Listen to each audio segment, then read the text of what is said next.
अपनी दूसरी बड़ी खबर की ओर। खबर इंतहाई अहम है, आज जरा सियासत से हटकर ही बात करें, क्योंकि बात दूसरी जो है वो इसलिए अहम है, एक बड़ा इलाका खौफ दहशत के अंदर है। और ये खौफ दहशत की वजह क्या है?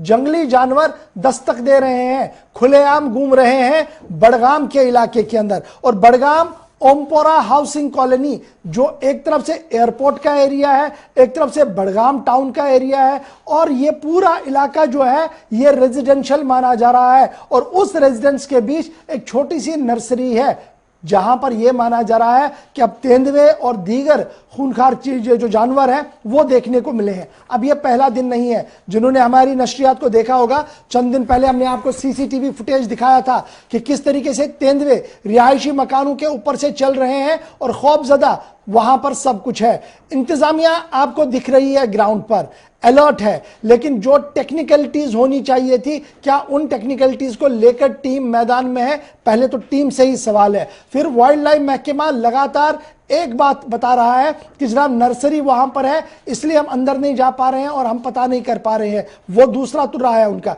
और तीसरी बड़ी बात यह कि इस बड़े इलाके में अब 5 से 6 ट्रैक्स लगाए गए हैं और उम्मीद की जा रही है कि ये जो तेंदुए हैं, ये जो रात को घूमते हैं और जिन्होंने दहशत मचाया है, उनसे निजात बहुत जल्द मिलेगी। पिछले 5 दिन से लगातार हाउसिंग एरिया के अंदर यह है। इससे पहले भी शहर के एक बड़े इलाके के अंदर इसी तरीके का दहशत था, लेकिन वहां पर 2-3 दिन के अंदर अंदर ही कामयाबी मिली थी। और आज एक बार फिर रेजिडेंशियल एरिया सुर्खियों के अंदर है। लेकिन क्या कुछ इंतजामिया के अफसर से थोड़ी देर पहले सईद इरफान फाजिल ने बात की है, इसको जरा समझने की आप कोशिश कीजिए। उसके बाद सीधे चलते हैं सनम एजाज के पास, जो आपको कश्मीर का खाका खींचेंगे कि आखिर ऐसा क्यों हो रहा है। तो चलिए, इस वक्त हम ओमपुरा बड़गाम कॉलोनी में हैं और यहाँ पर जिस तरीके से पिछले 4 दिनों से हाहाकार मची हुई है कि तेंदुए घूम रहे हैं और पूरे इलाके में दहशत है। हमारे साथ पूरी वाइल्ड लाइफ प्रोटेक्शन टीम है, साथ में फॉरेस्ट डिपार्टमेंट भी है। फिलहाल एक टेक्निकल ऑफिसर से ही पूछते हैं। सर, जानना ये चाहूंगा कि ओवरऑल अगर देखा जाए, क्या ये इलाका पूरा जंगल का है? नहीं सर, ये जंगल का एरिया नहीं है सर। दरअसल बात यह है, ये लेपर्ड क्यों आता है यहाँ पर सर, ये 6 महीने के बाद यहाँ नमूदार होता है, कभी 1 साल के बाद। रीजन ये है सर, अब इनका जंगल खत्म हो चुका है जिसमें ये रहते थे। अब ये नीचे आ रहे हैं खाने की तलाश में, और यहाँ पर जब इसको कई घनी झाड़ियाँ वाड़ियाँ मिलती है तो ये उसमें छुप जाते हैं कुछ दिनों के लिए। और यहाँ पे बहुत सारी कुत्तों ने बच्चे दिए हैं। 95% लेपर्ड कुत्तों के बच्चे पर ही निर्भर होते हैं। कुत्तों के बच्चों को उठाने के लिए आता है, तो कभी कभी ये सीसी कैमरा में आते हैं तो लोगों में ज्यादा खौफ दहशत उसी से होता है। तो अभी आप देख रहे हैं कि लगातार आपने भी मॉनिटर किया, आपकी टीम ने भी मॉनिटर किया कि कहीं ना कहीं लेपर्ड्स है और इस पर जबरदस्त आपकी तरफ से भी कार्रवाई चल रही है। मगर देखा जाए तो एयरपोर्ट के कनेक्टेड ये इलाका है, तो आप मानते हैं कि एयरपोर्ट के लिए भी काफी ज्यादा डेंजरस है? एयरपोर्ट में तो पहले होते थे, वहाँ पर भी पहले झाड़ियाँ बहुत थी, तो अब उन्होंने काटे हैं, अब उसमें कम ही जाते होंगे। नहीं, आप नहीं मानते कि एयरपोर्ट के लिए थोड़ा सा डेंजरस है, क्योंकि एयरपोर्ट बहुत नजदीक है, अगर वहां चले गए तो? कोई खास खतरा नहीं है एयरपोर्ट के लिए, क्योंकि ये ज्यादा टाइम एक ही जगह नहीं रहता है, ये घूमता रहता है। अगर ये फीमेल है तो इसका एरिया होगा कई 5 किलोमीटर स्क्वायर में जी, तो उसी में ये घूमती रहती है लगातार। तो बात करें ओवरऑल, कोई रिकॉर्ड है आपके पास कि तकरीबन, क्योंकि आप वाइल्ड लाइफ से रेलेवेंट है लेपर्ड्स को लेकर, जबकि हम देख रहे हैं कि लगातार इससे पहले बागी महताब में पाया गया है जो कि श्रीनगर का, कोई रिकॉर्ड है आपके पास अभी तक? हमारे पास तो ऐसे पूरा रिकॉर्ड तो हम नहीं रख सकते इन लेपर्डों का, लेकिन पूरे हिंदुस्तान में इस वक्त 14,000 के करीब है जी। तो कुछ लोग मानते हैं उससे भी ज्यादा होंगे। तो इनका हैबिटेट दरअसल खत्म हो चुका है, जंगल खत्म हो रहे हैं, इसलिए जंगली जानवर शहर का रुख कर रहे हैं।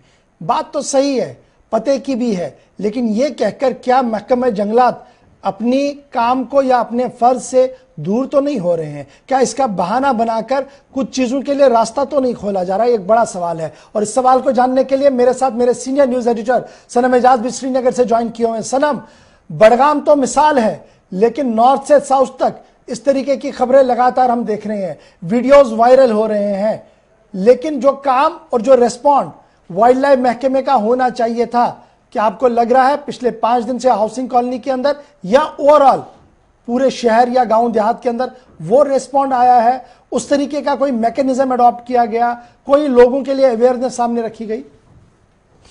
देखिए गौर, आपने बात की बड़गाम की ये जो कॉलोनी है जहाँ पे ये लेपर्ड देखा गया, अब सवाल यहाँ पे सब देखा गया है या नहीं? तादाद खुद वाइल्ड लाइफ डिपार्टमेंट को मालूम नहीं है कि इस नर्सरी में कितने लेपर्ड है, और फिर इस नर्सरी के आसपास मीलों दूर तक कोई जंगल नहीं है। फिर ये लेपर्ड कब से यहाँ पे है, कब आया है, इसमें कितना ब्रीड किया है, ये खुद वाइल्ड लाइफ डिपार्टमेंट को मालूम नहीं है। और फिर ये होमपोरा हाउसिंग कॉलोनी जो है, ये शहर श्रीनगर और शहरी बडगाम के बीच में है, और यहाँ पे दोनों एडमिनिस्ट्रेशन की नजर है। अब यहाँ का ये सूरत हाल है तो खुद अंदाजा करिए दूसरे इलाकों तक, जहाँ एडमिनिस्ट्रेशन की नजर दूर हो, जहाँ मीडिया की नजर दूर हो, वहाँ क्या सूरत हाल होगी। ये वाइल्ड लाइफ एक्ट में की सूरत हाल है, यहीं से बयान हो जाती है कि खुद ये बताते हैं एक वाइल्ड लाइफ का या ये एनिमल है, लेकिन इनको खुद मालूम नहीं है एक है, दो है, 10 है, क्योंकि नजदीक में आपको बताऊं बागन आसाब छानपुरा का इलाका है। इस विंटर्स में वहां देखा गया पब का बिल्कुल माना जा सकता है, बर्फ जोरदार हुई थी, खाने की तलाश में वो आसपास से कहीं आ गया होगा, लेकिन क्या मस्कन यही जो आबादी, ये जो 1 से 1.5 किलोमीटर की नर्सरी है, यही मस्कन तो नहीं है, यही ये भीड़ तो नहीं हो रही, ये वाइल्ड लाइफ डिपार्टमेंट को मालूम नहीं है। और फिर हम लगातार देख रहे हैं मुख्तलिफ इलाकों में, खासतौर पर पहाड़ी इलाकों में, जहाँ पे ये जो जानवर है निचले इलाकों में बरसरमा में आते हैं, इंसानों पे अटैक हो तो रहे हैं, बहुत से बच्चों को खास तौर पे। और बडगाम के इस नर्सरी के आसपास के इलाके, जिसमें जड़ी ये VVI की कॉलोनी भी है, हुमामा की कॉलोनी, वहाँ के लोग डर में हैं, दहशत में। शाम गए क्या दिन में भी बच्चों को बाहर नहीं छोड़ा जाता है, खवातीन अकेले बाहर नहीं जाती हैं, बड़े बुजुर्ग वगैरह सब डर में है, क्योंकि साथ में ही उनके एक बहुत बड़ा खतरा खड़ा है। ये लेपर्ड 1 हो सकता है, ये 10 हो सकते हैं, ये 100 भी हो सकते हैं, कोई अंदाजा किसी को नहीं है। और वाइल्ड लाइफ महकमा पूरे मुल्क में कितनी गिनती है वो तो बता रहा है, लेकिन यहाँ की सूरत हाल उनको मालूम नहीं है। और फिर मैकेनिज्म की बात आई, इस एक जानवर को पकड़ने के लिए खुद वाइल्ड लाइफ डिपार्टमेंट के लोग नर्सरी में नहीं जाते, क्योंकि गनी नर्सरी है, उनको खुद मालूम नहीं है। अगर ये एक होगा इसको पकड़ लेके कहीं लिया जा, लेकिन उनको मालूम ही नहीं है, उनके पास वो मैकेनिज्म नहीं है कि वो शिकारी जिस तरह ट्रेस करते थे पंजों के निशानों से, यहाँ जो वाइल्ड लाइफ के लोग हैं उनके पास कोई ऐसा मैकेनिज्म नहीं है कि वो देख सके कि है कितने, कैसे हैं, और ये किस तादाद में क्या ब्रीड हो रही है, या ये कुछ लोग कहते हैं फीमेल है, कुछ लोग कहते हैं नहीं जी फीमेल मेल सब कुछ है। सिर्फ अंदाजे लगाए जाते हैं, वाइल्ड डिपार्टमेंट भी अंदाजे लगा रहा है, और फिर यहाँ पे लोग भी अंदाजे करते हैं, और फिर लोग अफवाहें भी साथ में जोड़ते हैं, क्योंकि यहाँ पे ये भी कहा जाता है अगर किसी ने एक देखा तो वो 2-3 मिला के दे देता है, उसको साया भी जो है वो भी उसको ऐसा ही लगता है, जंगली जानवर ही लगता है। और जब साया लगने जंगली जानवर लग जाए किसी को तो फिर अफवाहें भी फैलती है, और जब अफवाह फैलती है तो डर भी फैल जाता है उसके साथ ही। तो यूं कहें तो वाइल्ड लाइफ डिपार्टमेंट की नाकस कारकर्दगी हम इसे कह सकते हैं, जिसकी वजह से इलाके में डर है, खौफ है और अफवाहें। बहुत बहुत शुक्रिया सनम एजाज श्रीनगर से ज्वाइन करने के लिए और ये बताने के लिए कि अफवाहें भी हैं, डर भी है और हकीकत भी है।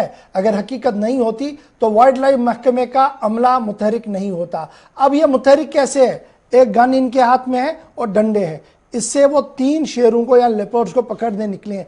टेक्नोलॉजी का वो जो इस्तेमाल होता है वो फुकदान है। इसीलिए मैंने कहा था कि बड़ी चीजें छुपाने की कोशिश की जा रही है, ये कहकर कि नर्सरी है और नर्सरी के अंदर कितने लाख पौधे लगे हैं। शायद आप ये सोच रहे होंगे 100 में एक पौधे हैं, हजारों में पौधे हो सकते हैं, लाखों में नहीं। उसके बावजूद भी हमारे पास जदीद आलात और जदीद मैकेनिज्म का इस्तेमाल आज के दिन में नहीं हो रहा है। ये है हमारा निज़ाम और इससे हम लोगों को राहत देंगे। और जो एडवाइजरी जारी करनी थी वो भी खानापूरी के तौर पर है।